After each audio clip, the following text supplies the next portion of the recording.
Good morning. We are going to go ahead and get started. This is our last Sunday for Speaking of Faith. I'll tell you kind of what's coming up at the end. But thank you for being here. Thank you for those who are online. Pleasure to welcome Van Logan here and Susan Manning. They're here to speak today. Van here is a cradle DCDC child. She was born here, baptized, confirmed, and is an adult here. Susan was born in Charlotte and then grew up throughout the Southeast. Her father was a Presbyterian minister and has lived in Davidson since 1993. So welcome. I'm gonna let them get started. Who's going first? Bam there is speaking first. Make sure your microphone is unmuted. All right, I think that's. Oh, that's right. Oh, gosh, okay. I'm so afraid I'm gonna do something. Okay, is that okay? Hi. Good morning. John said that I was a cradle child of this church, and I am. And my personal faith in this church are so intertwined. It's impossible to talk about one without the other. Lacey sitting here. When we were little, this town was very different from the way it is now. It was tiny. It was isolated. There was really not much to do. And so your social life was completely involved in the church and church activities. Youth groups, first, of course, Sunday school, but then youth groups, and the church was just an integral part of your life. I don't think that anyone now would have an understanding of what that's like. But even when we went off to high school, the high school was 9 miles down the road, and so that you kind of weekends and evenings, you weren't getting together with other people from the high school, but you were getting together with people in your youth group. And so the church became a real center from the time that you first could walk. I don't remember this, but I was told that I couldn't go to Sunday school until I gave up the bottle. And apparently I did give up the bottle. And I went and I began Sunday school, and Sunday school was an integral part of every Sunday. And it was all the way through high school. It was unquestionably, you went to Sunday school. And I was very interested this fall, I'll be teaching Sunday school in the room, which was my primary Sunday. I'll be teaching adults in the room upstairs, which was my primary Sunday school room. And where I first learned about things like the flood and what a nasty person, was it Isaac was? Well, it was who Jacob was, who stole, But it's this building, and this. I do vaguely remember the building before this one, but this building has been just in my life. And so geared up, armored by faith, armored by the strength of this church, I also knew that anything that happened in the community, to me or to my family, this church would respond.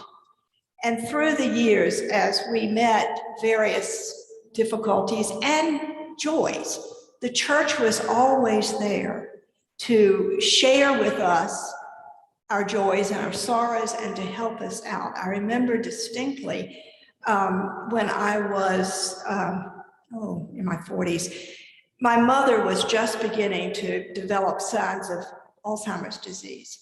and I broke my ankle.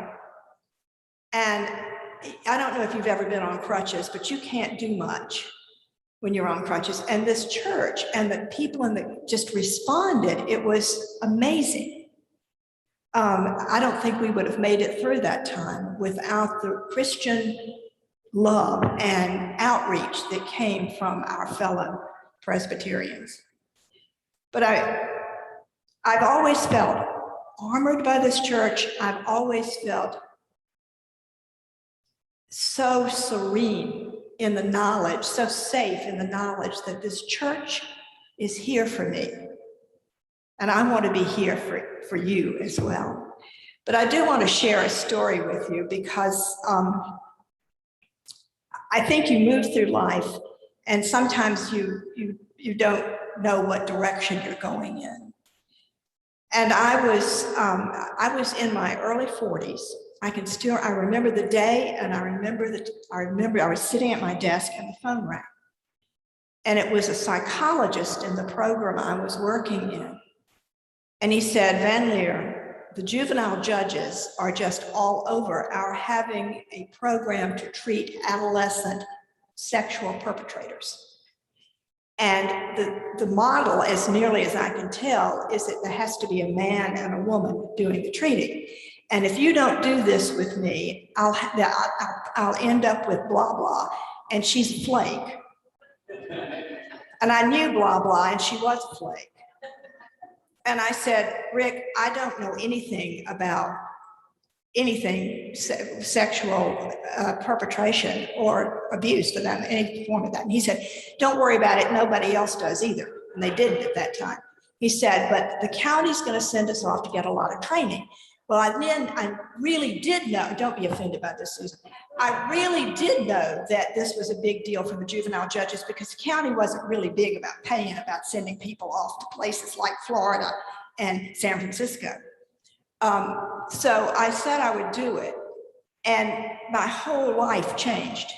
And I am sure that God, he put me at that desk that day. He led me straight into what was for me the most fulfilling work that anyone could ever do. And that was working with victims and perpetrators of sexual abuse and sexual trauma who were children and adolescents. And it was kind of on the ground floor. It's now a very major field, but I came into it right at the beginning when people were just realizing what a major public health problem it was. And so I got to watch it all develop and be part of that. And I know that God put me there. He meant for me to do that. And I feel that the training and the love and the faith that was developed for me in this church by all of you, by the people who helped me grow up and raised me, gave me the strength and the love and the patience and the ability to be effective with that very, very difficult population. So I just want to say to all of you, thank you for what you gave to me, what all the people who sat in these pews before you gave to me years ago, for a long, long time. And this church opened the doors to God for me with my parents. And I want to say to this very day, if you asked me what my faith was built on, I would say it is built on what my mother and my father told me and what Mrs. Workman in primary Sunday school class told me and what my nursery school teachers told me. My faith is built on Jesus loves me, this I know, for the Bible tells me so. Thank you.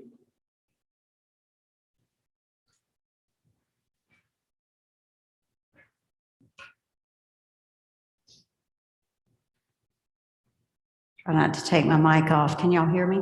Okay, I'm on. So the term cradle Presbyterian, certainly defines me as well, although a little differently from Van Leer, because I'm not a cradle DCPC Presbyterian. As John has already introduced me, and as the defining term in my life, perhaps, which growing up I hated with passion, was I was a Presbyterian preacher's kid, a PK, and there were ups and downs with that, and I'll tell a little more about that as I tell about my faith journey. But first of all, I have to share something about Van Leer that she didn't mention, but was the first time I ever met Van Leer, and I remember meeting Van Leer was when I came to DCPC. I was taken to my first circle lesson, the circle I'm still in, by the way, Presbyterian Women, because Brenda Barker invited me to go and picked me up and took me. And the first time I remember meeting Van Leer was part of that circle, and everyone was talking about Van Leer's famous Bible quiz that we got every year at our Epiphany dinner. This woman is been raised in this church, and she is a great witness for this church because her Bible knowledge I would put up against anybody. And she frequently stumps the circle members on at our Epiphany party, because most of us don't do very well on her quizzes. So anyway, just so that you know you're in the company of an expert here. But back to me and back to the beginning. As Van Leer probably was, I suspect, I was born in Presbyterian Hospital in Charlotte, North Carolina, now known as Novant. And I was baptized as an infant at Cornelius Presbyterian Church because that was the home church of my parents, both of whom were born and raised in Cornelius. And Byers. And my mother was a Bost, and that name made, so anyway. Yeah, so who are your people is always a question, you know, when you meet another, especially another Southerner, you know, who are your people? So my people are North Mecklenburg, but not Davidson. In any event, I attended, when I was very small, Sunset Hills Presbyterian Church, which was located in the Dilworth area of Charlotte, where we lived. And when I was 3 years old, my father felt a call to ministry, and we were off to Union Seminary in Richmond, which seemed like the only seminary that people went to in those days. But anyway, my father was there in the early 50s, and it was there that I really grew up and experienced being part of a larger faith community. We often visited on Sunday morning wherever my dad was preaching, because they moved the seminary students around to preach at different churches in the Richmond area. We attended church on the campus of the seminary. So, but the first church I really have a recollection about was my dad had to do field work between his second and third year in seminary in the summer. And so he was assigned to a historic church called Old Providence Presbyterian, which was outside of Richmond. It was an old wooden church built in the 1700s with the big high pulpit. And I don't remember much about it because I was about 5 years old at the time, but I do remember that they were famous for their church luncheons on the grounds, and everybody would bring food, and, you know, we would all have more than we could eat. And so that was one of my favorite memories of that church. And then one of my sort of traumatic memories of that church was the only heating in that church was a wood stove. And of course, it got very cold in the wintertime. And those were the days that we wore crinolines under our fancy church dresses. Some of you may remember those days. And I backed up a little bit too close to the wood stove and singed my fancy Sunday dress, and I was so upset about it. So that was a lie. I still have that memory in my head about that. I wasn't worried about getting burned. I was worried that my dress was ruined. So, but anyway, so those were some beginning memories of my time in seminary. I could tell you many funny stories, but we don't have time for that today. So I'll move on to my growing up years, also known as life in the manse. And it was my dad's first pastorate was in Goldsboro, North Carolina. And I found out what being the PK was all about. It was in those years that I suddenly found myself defined not by who I was, but who my father was. And that's when I came to despise that term. I just wanted to be me. And I found out very quickly that you either lived up to the reputation of a preacher's kid, a la you were goody two-shoes, or you lived down to it and you were the wild child. And somehow I was trying to find this road in the middle, but everybody had their own idea about what being a PK meant. But this was, Dad was at a small church, and it was, again, my first experience with being part of a church family. Like many small churches in the South, when a new minister came, they welcomed not just the minister, but the whole family. My babysitters went to the church. I went to Sunday school, and my Sunday school teachers were people in my community. And as Van Leer said, our life revolved around the church. And not just our religious life, but our social life and the people that we knew. And every time the church was open, the doors were open, I was expected to be there. And that was Sunday school on Sunday, Sunday services, Sunday evening services, and Wednesday night prayer meeting. And, at the time, I was not too happy that every time the door opened, I had to be at church, but I certainly felt like I was part of a supportive and loving church family, and that was very important. It was also while we were in Goldsboro, was the first time I ever heard Handel's Messiah sung at Providence Presbyterian Church in Goldsboro, and I fell in love with that music, and really that was the beginning of my lifelong love of music and the importance of that music in my faith journey. So we were at Goldsboro for 3 years. Should have said when we were in Richmond during seminary, my sister was born. When we were in Goldsboro, my brother was born. And so when I was 8 years old, we moved to South Carolina. And as John said, I grew up in the South. It always used to trouble me that somebody said, "Where are you from?" Well, I was from all over, because Presbyterian ministers in those days moved a lot more frequently than they do now. So I never felt like I had a home church, and I never felt like I was from anywhere. So again, I was always explaining that to people when they said, "Well, where were you brought up? Where were you born?" Well, I was born in Charlotte, but I wasn't brought up there. And then it was on to, well, my father was a minister. So again, defined by what my father was and what he did. We lived out in South Carolina. My father was at a rural Presbyterian church for 8 years. So probably that was the longest time that I lived in any one place growing up. And again, it was much like Davidson was in those days, although it was even smaller. It was a little place called Effingham, South Carolina. And we were outside of the big city of Florence, which, if you would all know where Florence has never been a big city, but to us, that's where you went to shop. That was where everything, we had to go somewhere to do that.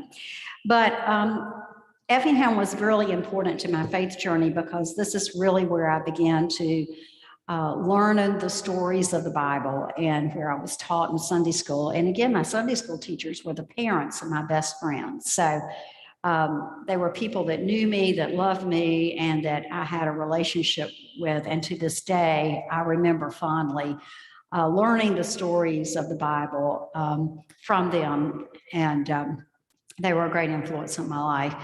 The church was very active, had a lot of young people. For Vacation Bible School, I remember one year we studied the Old Testament, and my Bible school teachers took us into Florence to visit the Jewish synagogue. And that had a very big impact on my life, is to see the Jewish synagogue and to hear about how Jewish people worshiped. And it really brought to life the Bible stories of the Old Testament to me, and that we had common ground with Jewish people, and there weren't in the South at that time, there weren't a lot of Jewish people. There also weren't a lot of Catholics in that part of South Carolina.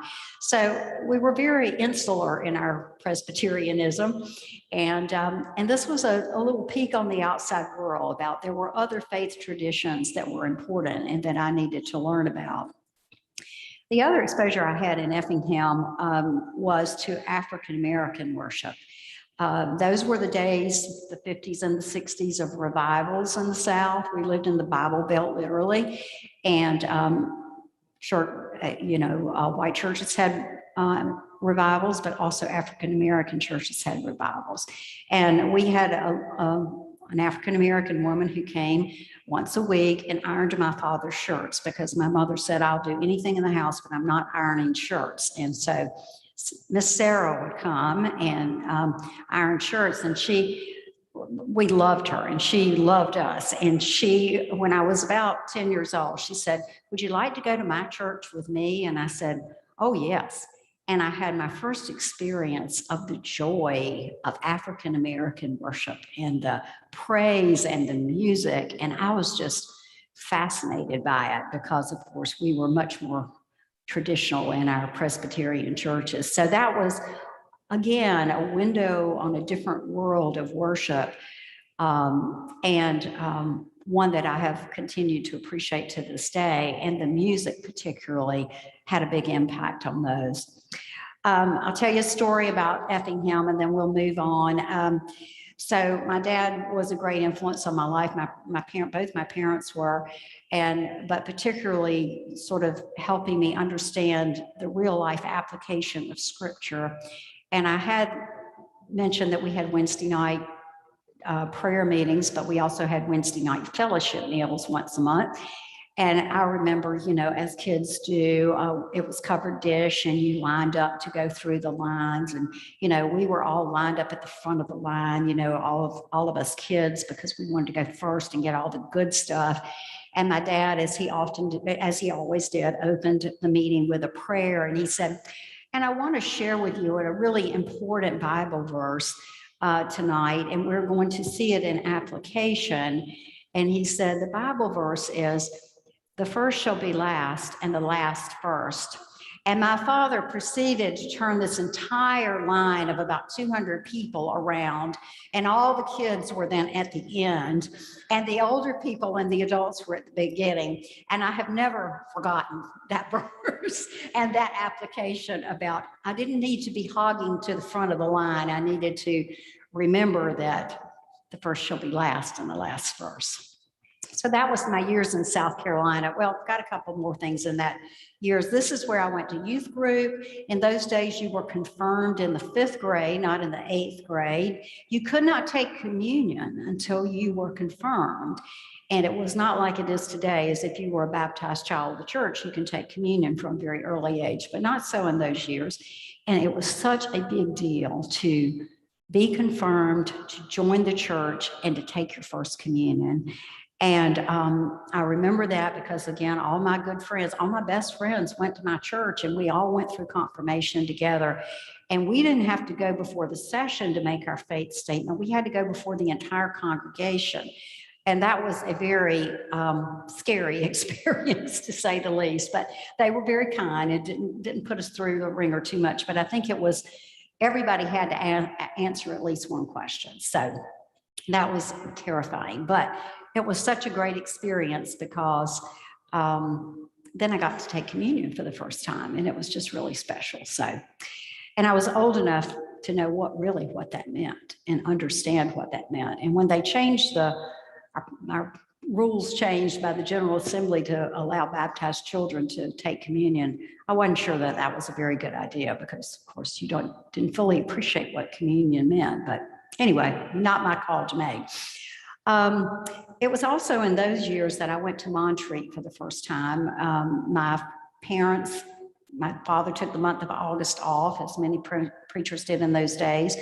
And we spent 2 weeks in Montreat and 2 weeks at the beach. And we always went to the Bible conference and the World Mission Conference. And as children, we got to go to the summer programs. And those, again, we were exposed to other Presbyterians, from across the denomination. And I remember the summer programs, the rock hopping in Montreat, and you could swim in Lake Susan in those days, and just all kind of wonderful memories. And we look forward to those 2 weeks in Montreat every year. And so the 8 years that we lived in South Carolina, we went 2 weeks every single summer. And it was one of the great joys of my childhood.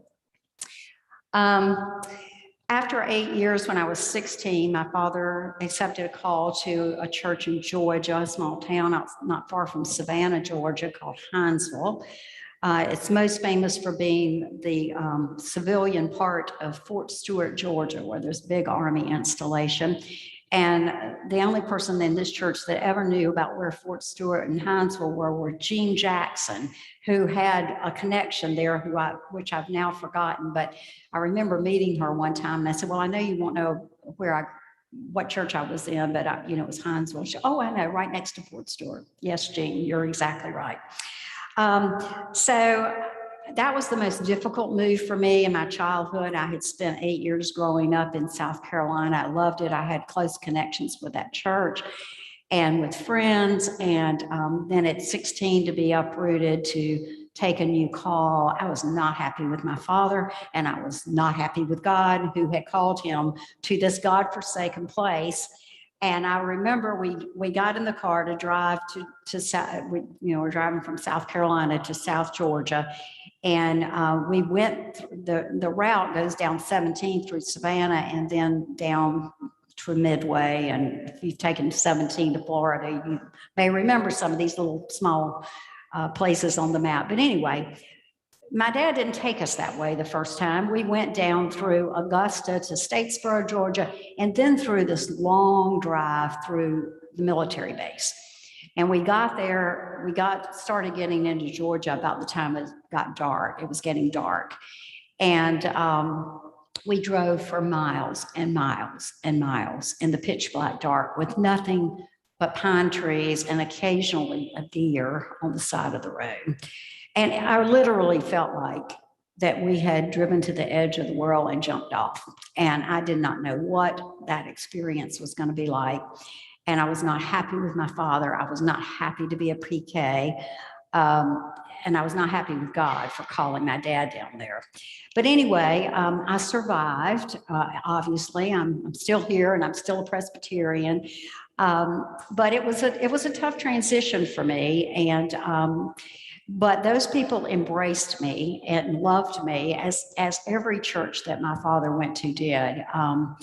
And a funny story about my introduction to Hinesville, and I'll move on since our time will be short, is it again was a very small southern town. There was a Baptist church, there was a Methodist church, and there was a Presbyterian church. And the church threw a reception, as they often did, for people to meet the new preacher's family. And but in Hinesville, they threw it for the whole community. And it was a Sunday afternoon, and we had to stand in this receiving line, and it seemed like thousands of people were coming through the line, and I was just so tired and so done with it. But anyway, I remember one of the last people to come through the line was Mr. Edwards. Mr. Edwards was the high school principal, and I was standing there with my sister and my brother, after in line with my mother and father. And my father said, and Mr. Edwards introduced himself as the principal of the high school. And he said, "I understand you have a daughter who will be a junior in high school." And my father said, "Oh, yes, that's Susan." And the principal walked right down the line to my sister, my younger sister, and he said, "Oh, I'm so glad to meet you, Susan. I'm going to look forward to having you in class and, this school year." And I was so mortified. My sister was 6 years younger than me, and I was just, but of course she was taller than me because I have always been short. So I was so mortified, and poor Mr. Edwards was even more embarrassed than I was. I think he never quite got over mistaking me for my younger sister. But anyway, funny story there. It was at Montreat, it was at Hinesville that I had the opportunity to go to my first youth conference at Montreat. And I really began to develop my own faith apart and separate from my parents in those days.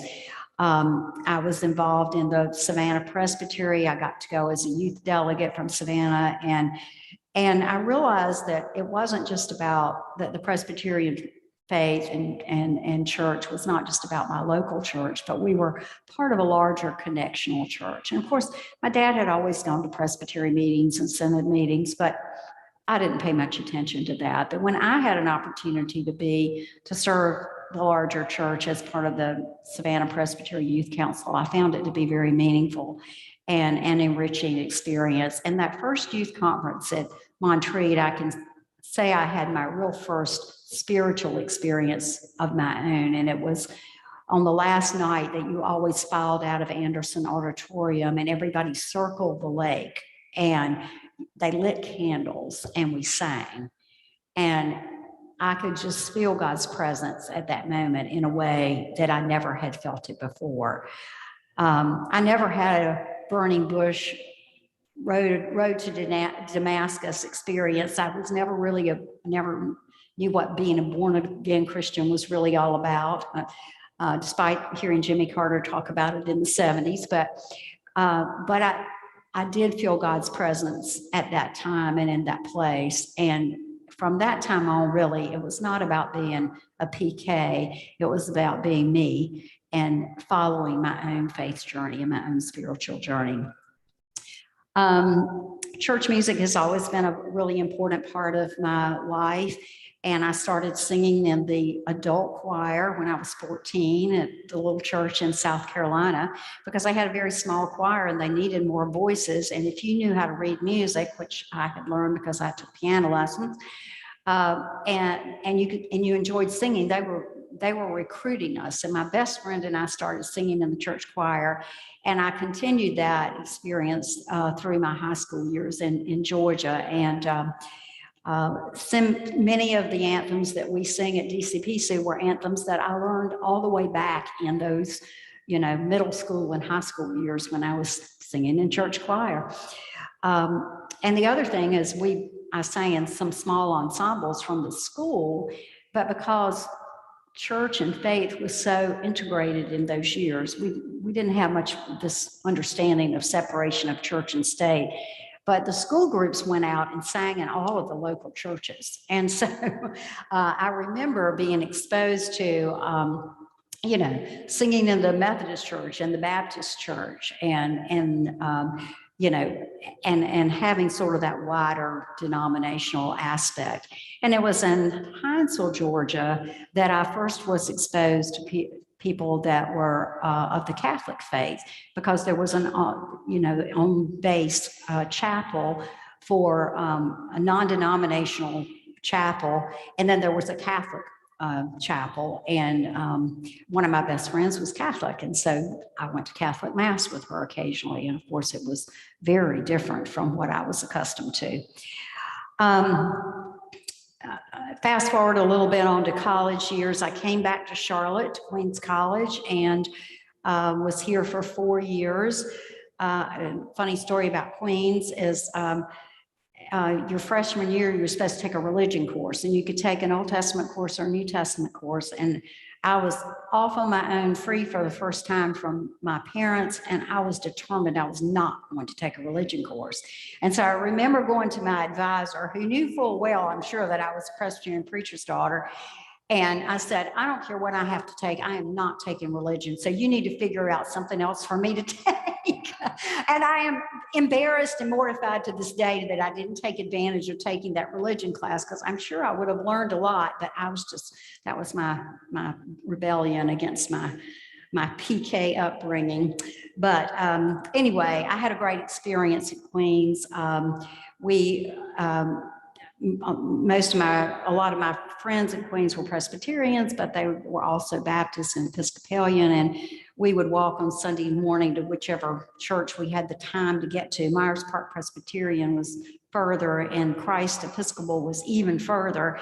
And on most Sunday mornings, we'd roll out of bed and walk across the street to Myers Park Baptist, because it was literally across the street from Queens. And they had, all these churches had magnificent church music programs and pipe organs, and it was just a whole different worship experience for me that I had not experienced before, and I loved it.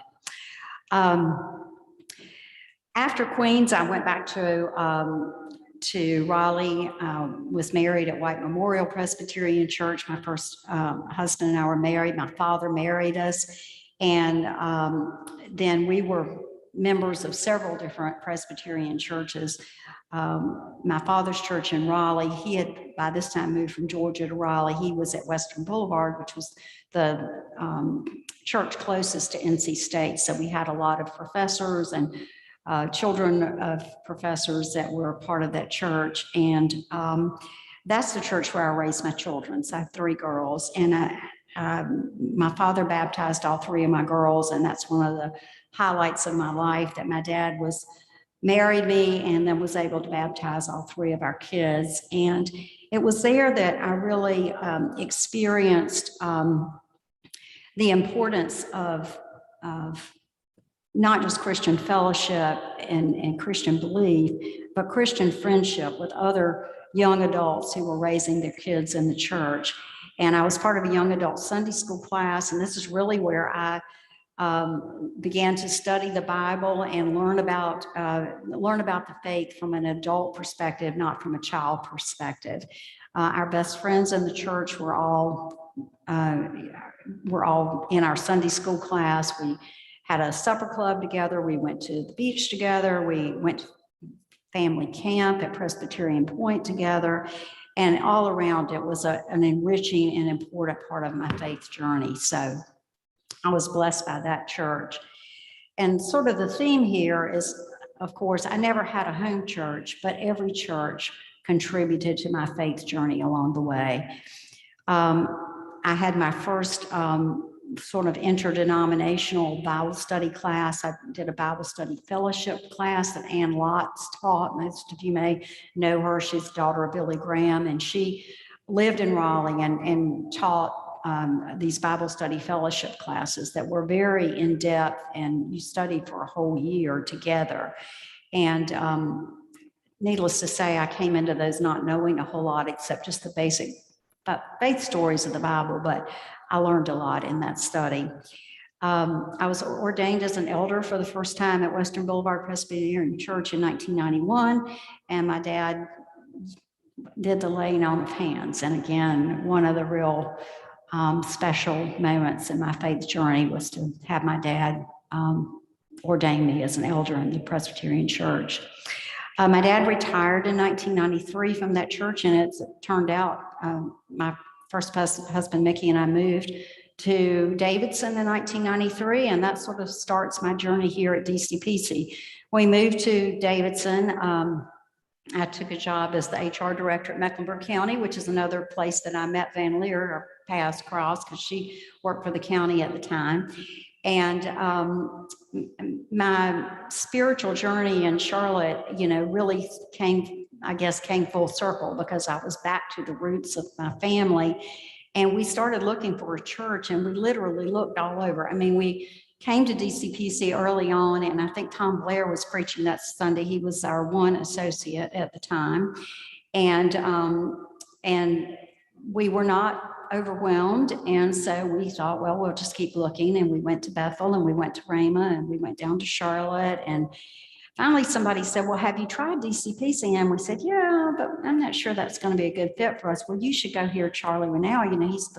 He's the pastor. And I said, that's not who we heard. We didn't even realize we hadn't heard the pastor when we came that first Sunday. But anyway, we came back, heard Charlie, and I remember Mickey looking over at me about halfway through the service, and he just nodded his head, and I nodded back. We had found our church home, and it's been my church home ever since. The bulletin gave me credit for an additional 10 years that I don't have. And but anyway, we joined the church in 94, I believe.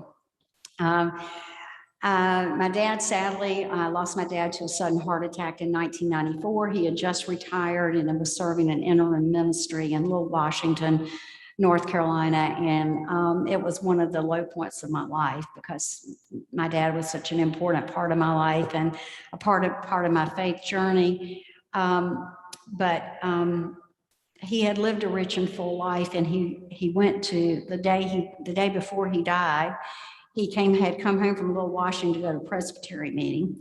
He went to Presbyterian meeting, and the next day he played golf, and then that night he died. So he had done all of his things that he wanted to do and the way he would have wanted to go out, which was living life to the fullest and being able to go to Presbyterian and play golf the last 2 days of his life. So it was a hard time, but again, managed to get through that with the love and support of this church, because this church, we were new members, but I already had found my niche by joining the chancel choir. And I know my chancel choir buddies at the time wondered what in the world, because I cried through almost every worship service for weeks, because when I come to church is when I really think about my dad for obvious reasons. And it was just so hard to be in church and listen to the music that I loved and I knew he loved, and not shed tears. But my chancel choir friends embraced me and supported me through all of that.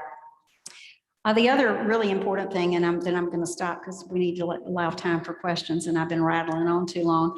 In addition to the chancel choir, another important part of my faith journey here at DCPC was Disciple Bible Study. And I see Bob and Pidge Osborne sitting here, that we have been through almost all of them together, and many others of you as well. I didn't take the first class that was offered, the first disciple class that was offered, but I think I was in the year 2 class. And that class was led by Alice Suddeth, was one of our leaders. And my fellow participants in that class, for those of you that have been around a long time, was Jean Jackson and Gwen Appleyard, for which Appleyard Patio is named. And I mean, they were even then saints of the church, and to be in a Bible study with them and be able to learn from them was just such a wonderful and enriching part of my faith journey. So I value my experience in learning and studying the Bible through disciple Bible classes and others, because that really began here, and that certainly strengthened my faith. This is where I met Bob Manning. He sang in the choir, and we got married in 2004 at this church. And he truly was also a cradle Presbyterian. So we, among other things, shared the Presbyterian values and traditions and beliefs. And that was such a strong part of our marriage. And when I lost him about 6.5 years ago, again, this church, they had celebrated the joys of our marriage, and then they shared in the grief that I experienced in losing him much too soon. And so I've been through a lot. I've attended and been members of many Presbyterian churches. I never really felt like I had a home church until I came to DCPC. And now I feel blessed and happy that I can claim DCPC as my home church. Thank you.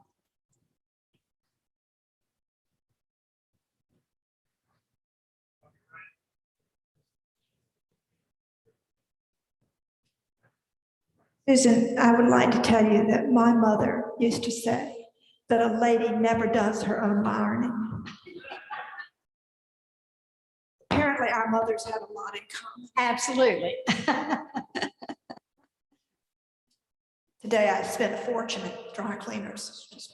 Just to be sure that we carry on that That's right. tradition, That's and right. I did the same, Ben. So I will say, when Susan was talking about Van Leer's Bible knowledge, I will not tell you who says this about Van Leer, but one of our ministers, one of our ordained members says Van Leer is the best Bible teacher he has had that never went to seminary.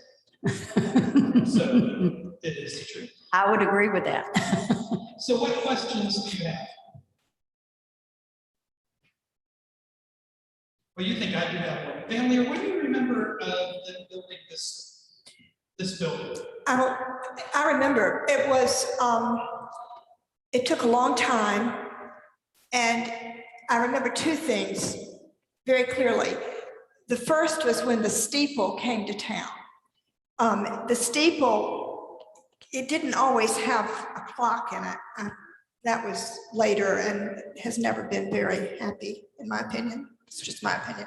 It had windows and it was very elegant, but it came to town on the flat bed of a train, and it stayed out down along the tracks for, it seemed like weeks before they finally hoisted it up onto the roof. And everybody, that was just an amazing feat of engineering for all of us. The other thing I remember distinctly is that my next door neighbor, Margaret, who was a couple of years older than I, and her grandfather and I were taking a walk one summer evening. I was probably about 5. And we walked over here to the construction site, and I tripped and fell into a bed of wet cement and had to be taken home and chipped off.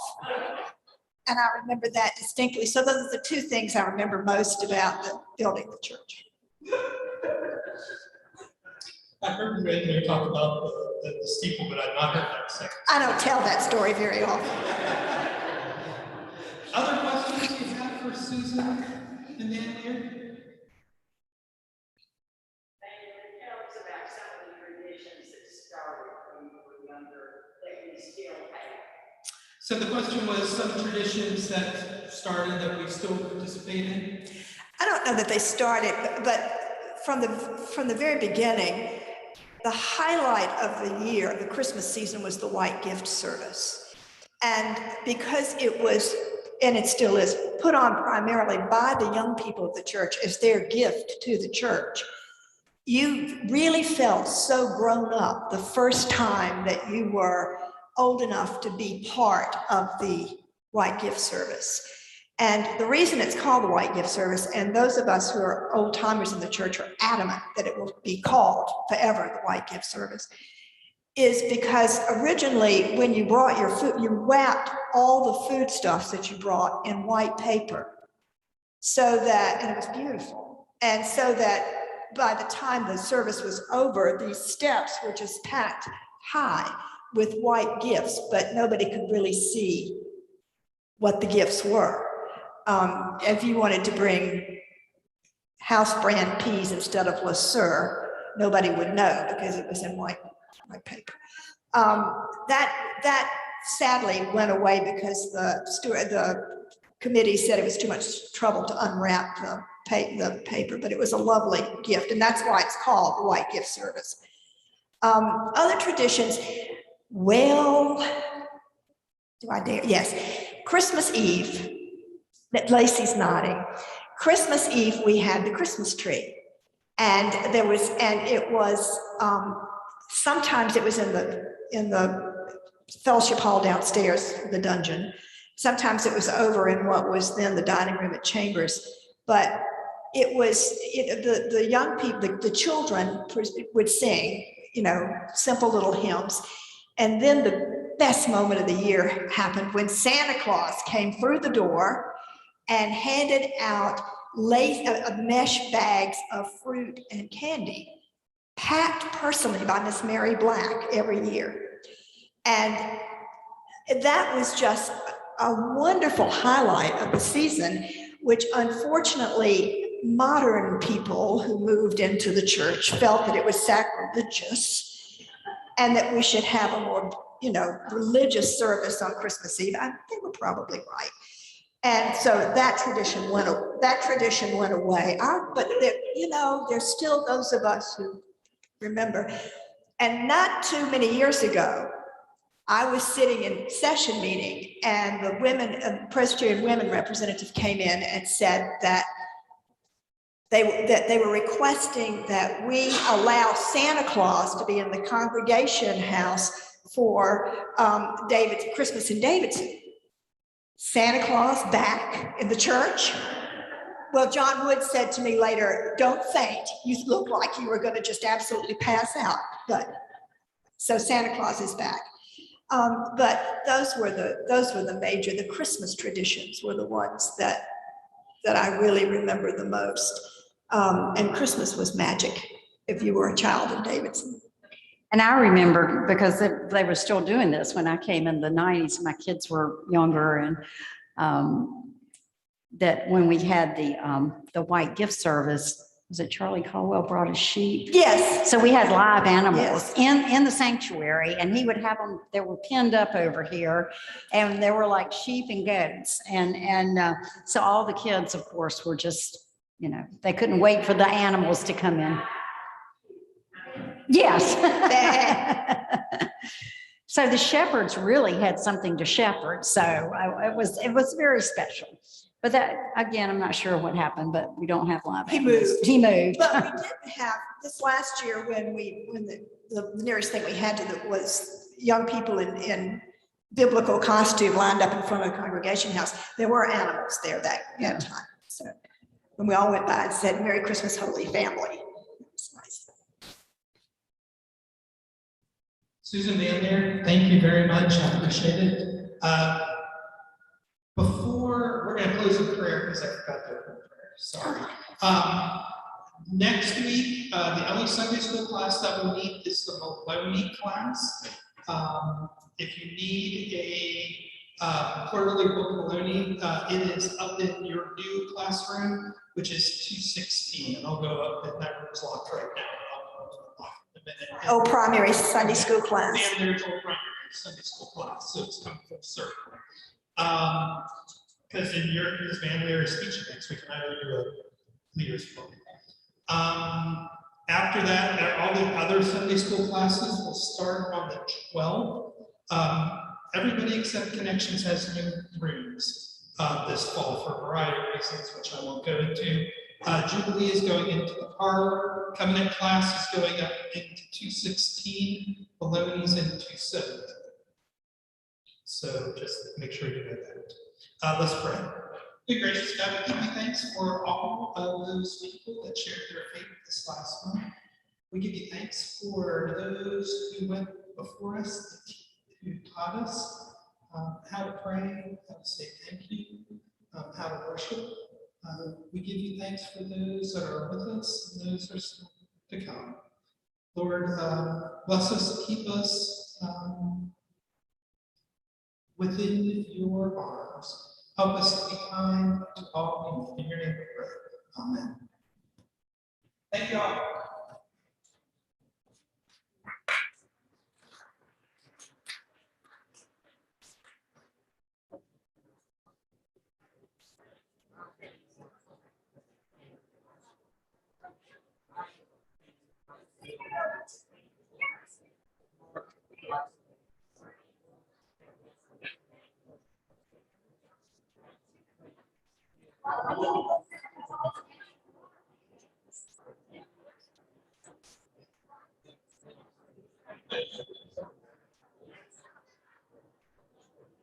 Thank you.